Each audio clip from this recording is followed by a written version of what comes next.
Hello guys, welcome to the channel. In this video, I'm going to cover current affairs of 2 जुलाई. 2 जुलाई की जितने भी important current affairs होंगे आपको इस video में मिल जाएंगे. For PDF of this video आप हमारे Telegram group next exam IQ को ज्वाइन कर सकते हो. शुरुआत करते हैं आज के इंपॉर्टेंट करंट अफेयर्स की. सो आज का जो हमारा फर्स्ट क्वेश्चन है, recently the association of south east Asian nation यानी कि ASEAN has announced to conduct its first ever joint military exercise. Name of this exercise is solidarity. In which of the following countries, तो कौन सी countries host करेगी? Correct answer for this question is option number A, Indonesia. Okay, देखो about ASEAN countries अगर मैं बात करूँ कितनी कंट्रीज हैं टोटल, अगर मैं आपसे पूछूँ तो मैं भी आपका आंसर 10 आया होगा, बट आई नो कुछ स्टूडेंट्स का आंसर 10 नहीं 11 आया होगा. Correct answer is 11. East Timor 11th country बना था जिसने एशियान को ज्वाइन किया था. ये आपको जरूर याद रखना है. देखो इंडोनेशिया इस एक्सरसाइज को होस्ट करेगा, सॉलिडेरिटी, ये आपको याद रखना है. ये 2023 का एशियन समिट जो होने वाला है उसको भी इंडोनेशिया होस्ट करने वाला है, ये भी आपको ज़रूर याद रखना है. ओके, इंडोनेशिया के साथ एक इंपॉर्टेंट एक्सरसाइज जो हम करते हैं गरुड़ शक्ति, ये भी आपको ज़रूर यहाँ पे ध्यान रखना है. ओके, आगे बढ़ते हैं. एक्सरसाइज का नाम सॉलिडेरिटी. कौन सा कंट्री होस्ट करेगा? इंडोनेशिया. एशियन कंट्रीज कितनी हैं प्रेजेंटली? 11 हैं. ईस्ट तिमोर आपको याद रखना है. हमारे गृह मंत्री अमित शाह जी जम्मू एंड कश्मीर की विजिट पे थे. बलिदान स्तंभ इन्होंने इनॉग्रेट किया गया. कौन सी सिटी में इसे इनॉग्रेट किया गया? इसे इनॉग्रेट किया है श्रीनगर में. श्रीनगर में प्रताप पार्क में इसका इनॉग्रेशन किया गया. बलिदान मीन्स सेक्रीफाइस, स्तंभ मीन्स टॉम. सेक्रीफाइस टॉम आप कह सकते हो. हमारे जो भी जवान हैं जिन्होंने अपनी सेक्रीफाइस दिया है for our nation, for our countries, तो उनको श्रद्धांजलि देने के लिए बलिदान स्तंभ. जम्मू एंड कश्मीर में जम्मू डिवीज़न में भी, जम्मू सिटी में भी आपको बलिदान स्तंभ मिलेगा जिसका इनॉग्रेशन 2008 में किया गया था. इन बागे बहु फोर्ट, अगर आप बाबे वाली साइड गए तो वहाँ आपको बलिदान स्तंभ मिलेगा. ओके, तो ये भी जम्मू में भी है ना, श्रीनगर के प्रताप पार्क में भी इसका इनॉग्रेशन किया हमारे गृह मंत्री अमित शाह जी ने. साथ साथ हमारे सेंट्रल फॉरेंसिक साइंस लेबॉर्ट्री का भी इनॉग्रेशन किया जम्मू एंड कश्मीर में जब ये विजिट पे थे.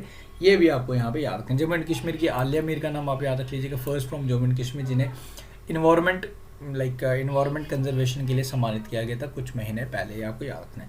Recently which of the following country has been announced as a host of 2023 FIFA under 17 world cup. 2023 का फीफा अंडर 17 वर्ल्ड कप कौन सा कंट्री होस्ट करेगा? This was supposed to be hosted by Peru but it has been shifted from Peru to Indonesia. So correct answer for this question is Indonesia. About FIFA के बारे में आप लोग जानते हो, इसके प्रेसिडेंट है गियानी इन्फेंटिनो. अगर मैं मेन वर्ल्ड कप की बात करूं 2022 का कतर में हुआ था. 2026 का वर्ल्ड कप 4 साल बाद होता है फीफा का मेन वर्ल्ड कप. ये हुआ है जी. ये जीता किसने? तो आप मुझे कमेंट करके बताइए 2022 का फीफा वर्ल्ड कप किसने जीता जो कतर में हुआ था. ये मैं आंसर चाहता हूँ आपसे. 2026 का Canada, USA and Mexico host करेंगे. 2026 वाला 2022 का बता चुका हूँ. विनर कौन सा कंट्री है ये मैंने आपसे पूछा है, आपने मुझे बताना है. India's first hydrogen plant for hydrogen power train, इसे कंस्ट्रक्ट किया जा रहा है कौन सी सिटी में, कौन सी स्टेट में, ये आपको बताना है. Correct answer for this question is Haryana में इसे इनॉग्रेट किया जा रहा है. बेसिकली कंस्ट्रक्शन स्टोन इसका रखा गया है. इंडिया का फर्स्ट है. बेसिकली अगर मैं एशिया का अगर आपसे पूछूं इसके बारे में थोड़ा सा बता देता हूँ. हरियाणा के जिंद डिस्ट्रिक्ट ऑफ हरियाणा इसको इनॉग्रेट किया गया.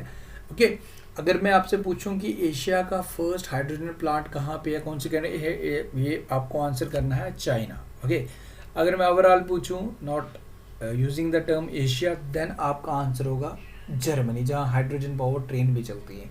हाइड्रोजन पावर ट्रेन चाइना में भी चलती है. नाउ इंडिया में इसका प्लांट रखा जा रहा है. आने वाले टाइम में आपको हाइड्रोजन पावर ट्रेन इंडिया में भी देखने को ज़रूर मिलने वाली है. इसका प्लांट हरियाणा में अभी रिसेंटली इनॉग्रेट किया गया. इतनी सी चीज़ आपको यहाँ पे याद रखनी है. आगे बढ़ते हैं.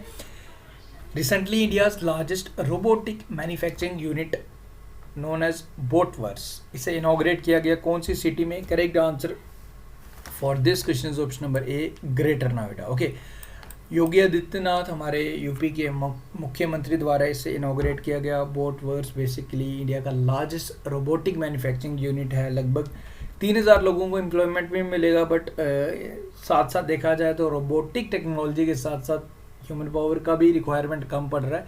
रोबोट्स भी आने वाले टाइम में आपको देखने को मिलेंगे कि ह्यूमन पावर को यूज़ ना करते हुए हम रोबोट्स को करेंगे. रोबोट्स ज़्यादा एफिशिएंट होंगे, उनमें ज़्यादा काम करने की शक्ति होगी, because they are using technology, they will use power not energy जैसे हम ह्यूमंस में रहता. तो कहीं ना कहीं साथ में हमारे बेनिफिट्स भी हैं, बट अल्टरनेटली साथ साथ इसके ड्रॉबैक्स भी हैं। बट अब यहाँ पे आपको याद रखना है, इंडिया का लार्जेस्ट रोबोटिक मैन्युफैक्चरिंग यूनिट बोटवर्स कहाँ इनॉग्रेट किया, ग्रेटर नोएडा यूपी में। The international day against drug abuse and iliac trafficking, world drug abuse day से ऑब्जर्व किया जाता है कौन सी डेट को हर साल? करेक्ट आंसर इज 26 जून, ये आपको याद रखना है। Recently blue pansy Junonia orithya has been declared as a butterfly of which of the following state. 2023 में रिसेंटली इसे बटरफ्लाई डिक्लेयर किया गया Jammu and Kashmir union territory द्वारा। ये आप याद रखें। क्लीच पिसेंट जो स्टेट बर्ड है हमारा, हांगुल जो हमारा स्टेट एनिमल है, ये आपको याद रखना है। नाउ ब्लू पैंसी, इसका भी नाम आपको ज़रूर याद रखना है, ये आपको याद रखना है। आगे बढ़ते हैं। Recently prime minister Narendra Modi has been conferred the highest civilian order of the Nile by which of the following countries. तो किस सरकार, किस कंट्री द्वारा इन्हें सम्मानित किया गया highest civilian order of the Nile? Country is Egypt. हमारे पीएम जी prime minister Narendra Modi ji Egypt के दौरे पे थे 2 दिन के, तो इनको सम्मानित किया गया। अब्देल फतेह अल सीसी जो प्रेसिडेंट हैं इजिप्ट के, उनके द्वारा इनको सम्मानित किया गया। ये आपको यहाँ पे याद रखना है। Egypt is the correct answer. जो the following country will host the FIFA club world cup in 2025। तो कौन सा कंट्री फीफा वर्ल्ड कप 2023 का होस्ट 2025 का होस्ट करने वाला है, ये आपको बताना है। क्लब वर्ल्ड कप की यहाँ पे बात हो रही है। सो हमारा 9th क्वेश्चन, इसका जो करेक्ट आंसर रहेगा option number D, USA. Okay, about FIFA Gianni Infantino already मैं आपको बता चुका हूँ। Next question, the day of seafarer is celebrated in which of the following day every year. तो कौन सी डेट को इसे हर साल ऑब्जर्व किया जाता है? International day of seafarer. Correct answer for this question is option number A, 25 June. 25 जून को हम हर साल इसको ऑब्जर्व करते हैं, सो डेट कि हम सीज को प्रोटेक्ट कर पाएँ, ओशंस को बेसिकली प्रोटेक्ट कर पाएँ, एनवायरमेंटल हार्म ना कर पाएँ, प्लास्टिक का यूज़ ना करें। Basically this is the prime objective. Okay, तो ये आपको याद रखना है। 25 June is the correct answer. Now एक क्वेश्चन है, इसका आंसर आप मुझे कमेंट करके बताएंगे विच of the following day national medicine day is observed in year. तो कौन सी डेट को इसे ऑब्जर्व किया जाता है, ये आपको याद रखना है। क्यों ऑब्जर्व किया जाता है ये भी आप कमेंट करके बताएंगे। मिलते हैं कल फिर नेक्स्ट वीडियो के साथ। Thank you guys, take care, see you soon.